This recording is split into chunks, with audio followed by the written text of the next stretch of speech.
지역화폐가 있으면 지역 외로 자금이 빠져나가지 않아서 지역 경제 활성화에 도움이 된다는데요. 그런데 지역화폐와 관련된 예산이 내년에 다 삭감된다대요. 동백전은 앞으로 어떻게 될지 이야기해보고요. 또 부산시가 금융중심지로 지정된 지 10년이 넘었는데 그동안의 성과는 어땠는지 앞으로는 어떻게 될지도 이야기 나눠보겠습니다. 예, 이성권 부산시 경제부시장 스튜디오 함께합니다. 부시장님 어서 오십시오. 어서 오십시오. 네, 안녕하십니까. 예, 정말 바쁘시죠? 네, 예. 항상 그렇습니다. 예, 딱 봐도 그냥 바빠 보여요. 워낙 뉴스가 많이 나와가지고. 그 지역화폐 관련 정부 내년 예산 전액 삭감됐습니다. 예. 그 행안부가 최근 기획재정부에 내년도 예산 요구안을 보내는데 지역사랑 상품권 사업이 제외됐다고 하더라고요. 이거 자세한 내용 좀 짚어주시죠. 예, 저희 부산시도 좀 안타깝게 생각하는데 네. 2019년도 정부와 지자체 차원에서 그 시행을 결정하고 난 이후에 2020년부터 예산이 배정된 지역화폐 사업입니다. 그래서 부산시를 포함한 대부분의 지자체들이 지역화폐를 사용하고 있는데 당연히 국비 지원이 있어 왔기 때문에 계속적인 지원이 있어야 된다고 생각을 하지만 네. 올해 지금 내년도 예산 편성에 있어서 원래 행안부가 편성을 해왔고 기재부가 승인을 했는데 작년에 기재부가 반대를 했었거든요. 네. 올해는 행안부 예산 편성안에 지금 들어가 있지 않은 상황입니다. 그래서 좀 저희들도 안타깝게 생각하는데 정부의 논리는 지역화폐 자체가 중앙정부의 사무가 아니고 지역사무라는 그런 논리를 가지고 예산을 편성하지 않는 그런 상황입니다. 그래서 좀 안타까운데 어쨌든 일단 정부의 예산 편성 과정은 마쳤지만 곧 있으면 이제 국회에서 내년도 예산안을 다루게 되기 때문에 국회에서 그것이 이제 예산이 반영되기를 좀 기대를 하고 있습니다. 작년의 경우도 결과적으로 국회에는 국회로 넘긴 내년도에 차기년도 예산안에는 포함이 되지 않았거든요. 그런데 국회 심의 과정을 통해서 예산이 들어갔습니다. 올해도 그렇게 될 것을 기대를 하고는 일단 있는 상황으로 보고 있고 만에 하나 내년도 예산에 1원도 편성이 안 됐을 경우 국회에 그랬을 경우는 부산시 차원에서는 지역화폐의 유지와 관련된 사업과 정책은 그대로 지속하려고 하는 방침은 일단 내부적으로는 세워놓고 있는 상황입니다. 근데 약간 느낌이 뭐냐면 우리가 보통 약속 대리안 뭐 이런 얘기 하잖아요. 네. 예, 정부에서 이렇게 하면 어차피 국회에서 다시 한 반은 살릴 거다. 네.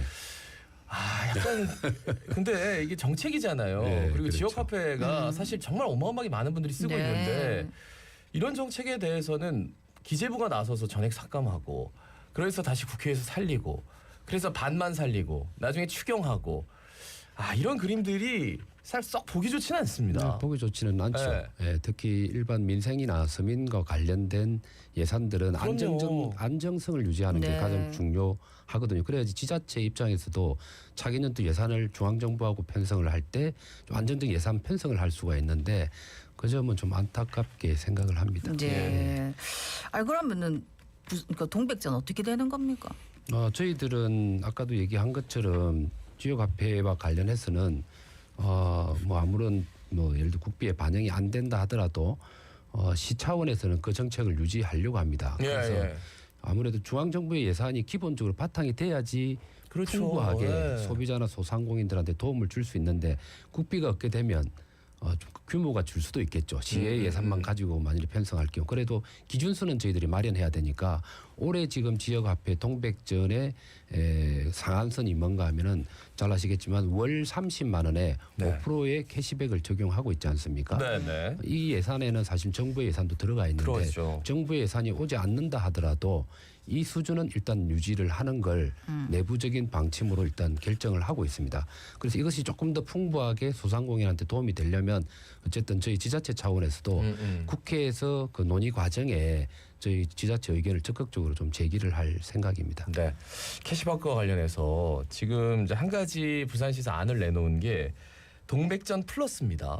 그러니까 뭐냐면 기존에 이제 35%인데 30만 원 5% 여기에다 이제 추가로 할 수 있게끔 소상공인들에게 뭐 최대 10%까지 할 수 있는 그 여력을 준다 해가지고 가맹점 모집을 쭉 했는데 지금 그러니까 기대보다 훨씬 더 좀 반발이 심한 것 같고 그리고 이제 가맹점을 모집하는 그 상황에서 얼마만큼 소통이 이루어졌는가 소상공인들과 여기에 대해서도 좀 논란이 있더라고요. 어떻게 보세요? 그거는 저도 언론에서 기사를 봤습니다만 특정 두 개 단체가 그 입장을 내고 비판을 한 내용인데 제가 좀 꼼꼼히 한번 들여다봤습니다. 근데 그 두 개 단체 중에 그 뭐 경제 그러니까 소상공인과 관련된 그 단체가 전년도 그러니까 작년 11월에 자기들이 이제 설문조사를 소상공인 대상으로 설문조사를 하고 정책 제안을 한 내용이 있는데 그 내용 안에 보면 네. 동백전 사업과 관련해서 지자체뿐만 아니고 상인들도 2% 정도의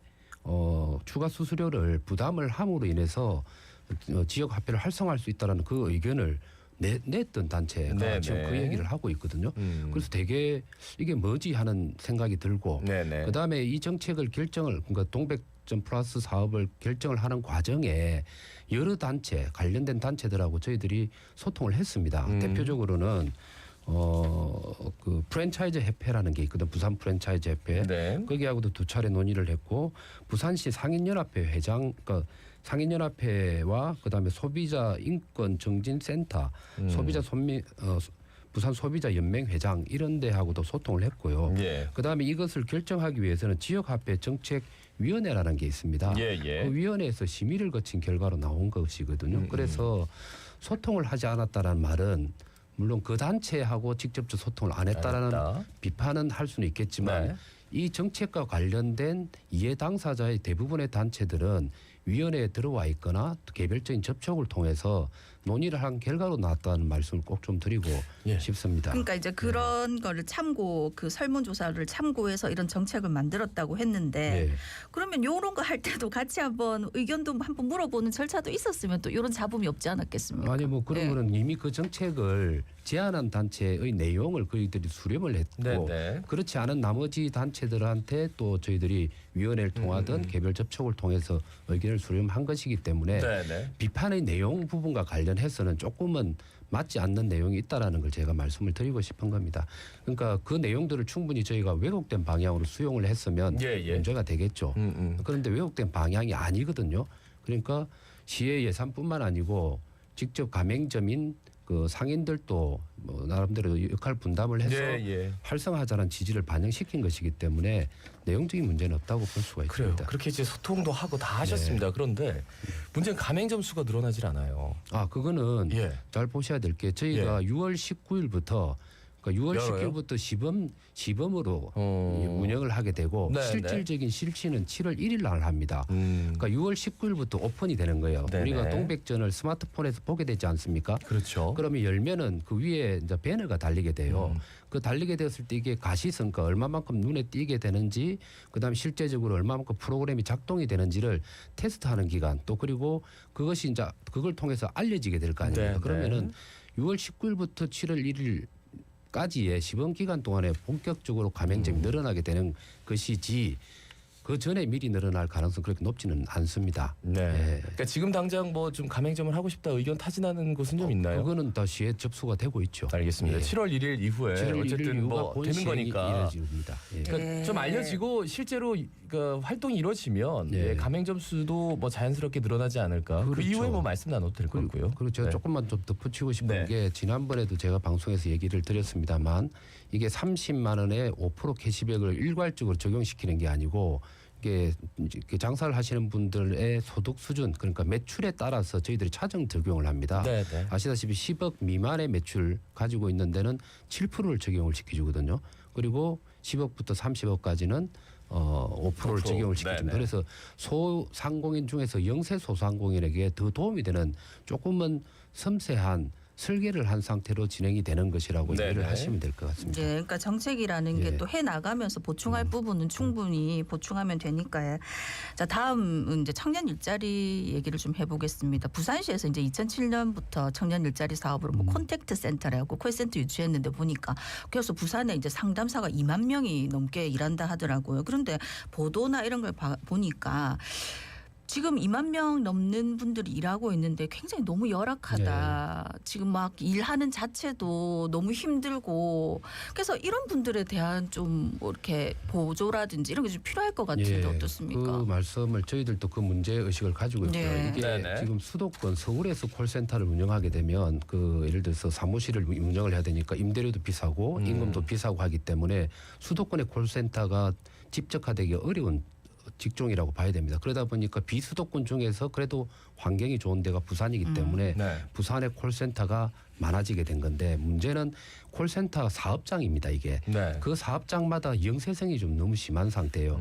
그래서 저희가 3가지 정도로 지금 대책을 세우고 있는데 첫 번째는 실태 조사를 제대로 해보자라고 해서 네. 지금 올해 1월부터 올해 이제 6월 말 곧 발표가 될 예정입니다만 6월 말까지 콜센터 노동자 노동 환경 실태 조사를 지금 시행을 하고 있고 이것은 부산 노동권익센터에서 지금 주체로서 하고 있거든요. 이걸 결과를 가지고 개선책을 만들 예정인데 자, 이 조사와 별도로 저희들이 하고 있는 것은 아까 말한 것처럼 사업장이 있지 않습니까? 예, 그 회사가 예. 있겠죠. 사업장의 노동 환경 개선하는 쪽하고 그다음에 사업장과 무관하게 노동자 개인에 대한 콜센터 노동자 개인에 대한 대책 두 가지 방향으로 일은 하고 있습니다. 대표적으로 사업장과 관련해 갖고는 사업장의 휴게 시설이라든지 개선 네. 그 설치나 개선 등 노동 환경에 관련된 개선 사항 그리고 노동 환경에 대한 개선 사항을 하고자 하는 회사에게 컨설팅비를 지원한다든지 이런 지원책을 지금 사업장에다 해주고 있고 노동자 개인을 위해서는 마음 건강 상담이라든지 심리 치유 프로그램이나 감정 노동자 노동 커뮤니티 운영이라든지 네. 이런 것들을 지금 지원은 하고 있습니다. 그러나 이 규모가 아마 작기 때문에 개별 노동자가 느끼는 부분에 있어서는 열악한 열악한 환경에 대한 개선을 못 느낄 수는 있겠죠. 근데 이번에 6월 말까지 지금 저희들이 조사한 결과를 가지고 조금 더 노동자에게 도움이 되는 정책을 네네. 발굴할 예정입니다. 저는 실태 조사를 한다면 예. 어떤 강제성 있는 조치까지 할 수 있는 건지 시 입장에서 네. 노동청이라는 어쨌든 기구가 있는데 어떻습니까? 그러니까 제가 부산시가 어쨌든 예산을 들여서 예. 노동권익센터에다가 그 실태 조사를 맡겼기 했죠. 때문에 한 다음에요. 예. 뭐 강제성이나 이런 것들은 노동청이나 뭐 노동청에 고발할 수 있는 거죠. 그런 거는 가능하죠. 예. 그런 거는 가능하고 시가 주로 고민하는 부분들은 아까 사업장과 그다음에 개인 노동자에 대한 네. 어떤 지원 프로그램 이것을 구체적으로 신규로 무엇을 만든다든지 아니면 확대한다든지 이런 쪽 방향으로 나올 가능성은 조금 높다고 보고 그러나 노사 문제로서의 사업장에 문제가 있다 하면은 그것은 부산시가 조사를 해서 노동청에 고발한다든지 이런 조치는 있을 수가 있겠죠. 예. 네. 네. 알겠습니다. 자, 지금 금융중심지 얘기를 좀 해보겠습니다. 2009년에 이제 정부로부터 네. 금융중심지로 지정이 됐어요. 10년이 흘렀습니다. 10년이 넘었죠. 예. 네, 14년 됐죠. 예. 해양 파생 특화 금융중심지를 표방한 부산의 그간 발전 현황. 여기에 대해서 얘기를 참 많은 교수님들이 이 시간을 통해서 이제 와서 말씀해 주셨는데 네. 싹 그렇게 좋은 말씀 안 해주시더라고요. 네, 어떻게 평가하십니까? 그렇게 평가할 수도 있다고 봅니다. 네. 과거에 금융중심지로 지정되지 않았을 때의 부산보다는 훨씬 나아졌습니다. 네. 또 기대치라는 게 있으니까 그렇죠. 그 기대치에 비교하면 또 낮은 평가를 할 수밖에 없는데 그래도 우리가 조금 평가를 하자면 부산의 정책 금융과 관련된 집약은 상당 부분 이루어졌다라고 말씀을 드릴 수 있을 것 같습니다. 2009년에 그 문영금융 혁신지구라고 하지 않습니까? 금융센터라고 불리기도 하는데 거기에 BIFC 1단계 사업이 완료됐고 2단계도 2018년에 완료되고 지금 3단계가 2025년 준공을 목표로 해서 착실하게 진행이 되고 있습니다.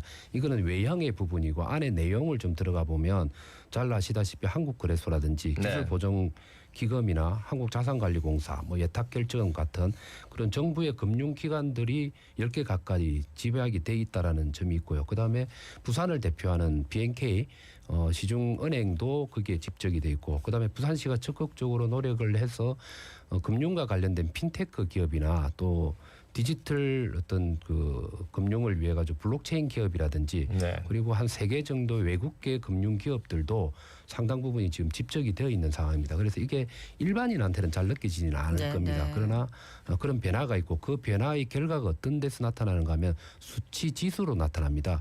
영국의 그 금융 도시 지수를 평가해서 매년 발표를 하는데 지행그룹이라는 그룹이 발표를 하거든요. 네네. 거기서 발표한 바람에는 처음에 우리가 금융 그 중심 도시를 지향할 때 부산시가 60위권이었습니다. 그렇죠. 근데 작년에 11월 달에 평가가 발표된 걸 보면 29위로 지금 올라와 있는 상황입니다. 네. 그래서 이것과 유사한 게 스마트 지수라는 걸 발표를 하는데 이게 지금 16위까지 지금 우리가 올라와 있거든요. 그래서 이게 다 연동이 되게 돼 있습니다. 그래서 시간적으로 보면 부산이 금융중심지로 가기 위한 발판들은 계속적으로 마련은 되고 있다. 그러나 최종 목적지로 가기는 아직도 많은 과정이 남아 있다라고 말씀드릴 수 있습니다. 이제 금융위원회에서 이제 법률에 따라서 3년마다 금융중심지 조성과 발전에 관한 기본 계획 세워오고 있다고 하는데 이번 계획의 그 방향은 어떤 내용입니까? 네, 이게 뭐 말씀하신 것처럼 이것도 2008년도부터 중앙정부인 금융위원회가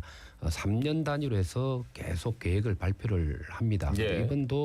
이번에는 6차 계획을 짜게 돼 있는데 금융중심지가 크게 보면은 서울하고 부산 두 군데로 나누어져 있습니다. 양날개를 구축하겠다는 건데 중앙정부는 이걸 통괄한 발표를 했다 이렇게 이해를 하시면 되고 그 담겨 있는 핵심 내용은 뭔가 하면은 금융 환경이 지금 글로벌 금융 환경이 디지털화되는 시대로 갔고 그다음에 지속 가능한 금융 그러니까 녹색 금융이라고 표현할 수가 있겠죠. 탄소 중립 사회로 가야 되기 때문에 이런 분야와 관련된 것들을 환경 변화가 있으니까 이걸 담은 내용들이 주로 반영이 돼 있다라고 이해를 하시면 되고 거기에 따라서 중앙정부 차원에서는 4대 추진 과제를 수립해서 예. 내용이 담겨 있습니다. 뭐 글로벌 경쟁을 위한 금융 혁신이나 국제적 금융 인프라 구축 이런 추상적인 단어들이 있는데 네. 구체적으로 한두 가지만 이야기하면 아까 말한 것처럼 녹색 금융을 적극적으로 하겠다. 그다음에 글로벌 금융 국가를 지향하기 때문에 해외에 금융 관련된 기관이나 그런 데를 한국으로 유치를 하겠다. 그리고 한국에서 성장한 금융 기업들을 해외로 진출할 수 있는데 지원을 하겠다라든지 네네. 그리고 앞으로 잘 아시겠지만 그 디지털 자산이라고 하는 뭐 예를 들어서 가상화폐는 아닙니다만 그 실물에 기반한 정권 STO라고 불리고 있습니다만 이런 것들을 디지털 시대에 맞게 허용하는 가이드라인을 정한다든지 이런 내용들이 중앙정부의 그 육성 계획에 들어가 있다고 설명할 수 있습니다. 그리고 이제 부산시가 금융중심지 육성 계획도 이제 발표를 해서 네. 이제 금융권에서는 이걸 좀 주목하고 있다고 들었는데 지난달 31일이죠 제49차 금융중심지 추진위원회 이게 부산시가 어떤 것들을 보고한 겁니까? 네, 이게 아까 말한 정부의 금융위원회가 주관하는 6차 계획을 짜기 위해서 부산시와 그리고 서울시가 같이 참여를 해서 발표를 한 내용입니다. 예. 그래서 그간에 크게 보면 큰 두 덩어리로 돼 있다고 할 수 있습니다. 첫 번째는 그동안의 금융중심지를 위해서 부산이 뭘 해왔고 어떤 실적이 있는지에 대한 경과에 대한 보고를 했고 그다음에 네. 앞으로 뭘 할 것인지. 근데 이게 중앙정부가 세우는 방향하고 거의 비슷합니다. 일단 경과 부분은 제가 초반에 설명을 드린 것처럼 BIFC를 비롯한 이 금융혁신지구 안에 어떻게 금융기관들이 집적이 되고 있는지에 대한 설명도 드렸고 그다음으로는 그 외에 우리 부산시가 자체적으로 그러니까 중앙정부에서 내려온 정책 금융 말고 부산시가 핀테크라든지 블록체인이나 외국계 기관 유치한 실적들과 그 계획도 발표를 했고 그다음에 중요한 것은 금융과 관련된 전문 인재 양성하는 게 중요합니다. 예. 그래서 지금 부산대하고 해양대학교에 그 해양 파생 금융과 관련된 전문 인력을 위한 대학원이 신설이 되어서 지금 운영 중에 있습니다. 그런 내용들도 설명을 좀 했고 그리고 앞으로 계획과 관련해서는 아까 말한 것처럼 그 크게 글로벌 그 중심 도시로 가기 위해 가지고 외국계 금융기관을 유치를 한다든지 뭐 이런 내용도 담겨 있고 그리고 디지털 자산 거래소의 형태로 부산에서 그것을 정부가 추진하려고 하는 디지털화의 형태를 부산에서는 디지털 상품 거래소라는 형태를 지금 추진하고 있는데 그런 내용들을 설명을 했습니다. 네. 아니 이제 산업은행 외에 추가 국제금융기관 이전은 어떻게 되는지 또 금융위원회나 금융감독 같은 부처들 부산으로 이전할 가능성은 있는지 이것도 많이들 궁금해하시더라고요. 네, 일단 산업은행은 국정과제로서 채택이 되었고 행정적인 절차인 이전 공공기관 지정 고시까지 이루어져 있는 상황이고 국회의 장벽만 남은 상태인데 부산 지역에서 초당적으로 민관정 TF를 만들어서 본격 본격적으로 산업은행 이전을 시킬 거고요. 2차 공공기관 이전을 저희들이 요청을 하고 있습니다. 그렇게 되면 남아있는 금융 공기업들 저희들이 분류를 다 해놨거든요. 그리고 금융뿐만 아니고 해양이라든지 다른 분야도 다 해놨는데 대략 30 몇 개 정도를 부산 유치하겠다. 그 안에는 수출보험공사라든지 수협이라든지 이런 금융기관이 들어가 있다는 말씀을 드리고요. 그다음에 방금 말씀 중에 금융위원회와 금융감독위원회 이전 문제를 조금 얘기를 하셨는데 그것은 정부 산하의 금융 공공기관이 아닙니다. 정부 기구입니다. 그러니까 네네. 부처라고 할 수가 있죠. 그래서 이거는 부처 이전은 지금 정부도 고려하지 않고 있고 네네. 부산시도 그와 관련된 논의를 한 적은 없습니다. 그래서 명확하게 좀 구분을 지어야 되겠다. 일부 언론에서 금융위원회를 부산으로 이전하고 뭐 금융감독원을 부산으로 이전하고 그런 얘기가 나왔는데 그는 사실과 전혀 부합하지 않는 내용입니다. 그러니까 정부 부처기 때문에 예, 그렇죠. 그러니까 공공기관이 아닙니다. 아니고 예, 그래서 정부 부처다. 예, 예. 그러니까 어떻게 보면 그 경계선을 그냥 얘기 안 하고 예. 기준 없이 그냥 논의하다 보니까 그냥 툭 나온 거군요. 그렇죠. 아마 제가 보기에는 금융 공공기관들을 국책기관 부산으로 이전을 많이 해가 오다 보니까 그 목표로 삼으니 하려면 그냥 그걸 다 해라. 관장하고 있는 네. 부처인 그 금융위원회와 금융감독원도 그럼 부산으로 오는 게 좋지 않겠느냐 예, 그런 예. 문제 의식의 발로라고 생각을 합니다. 그러니까 어떻게 보면 부처를 옮기는 게 더 쉽지 근데 않을까 싶거든요. 이거는 우리는 예. 부산 입장에서는 무조건 예. 하고 싶은데 그는 중앙 정부의 논리가 있어요. 네네. 예를 수도권을 예전에 세종시로 옮기니 많이 해가지고 네네. 세종시로 공공기관이 아니죠 정부 부처가 간 정부 부처. 것처럼 네. 논의의 쟁점이나 그 초점이 다른 조금 다르군요. 문제입니다. 예. 네. 이해가 좀 됐습니다. 네. 예, 말씀 여기까지 듣습니다. 고맙습니다. 고맙습니다. 예, 지금까지 이성권 부산시 경제부시장이었습니다. 예, 자갈 찾으면 18,172회 박성원이었습니다. 아나운서 김동현이었습니다. 오늘도 힘찬 하루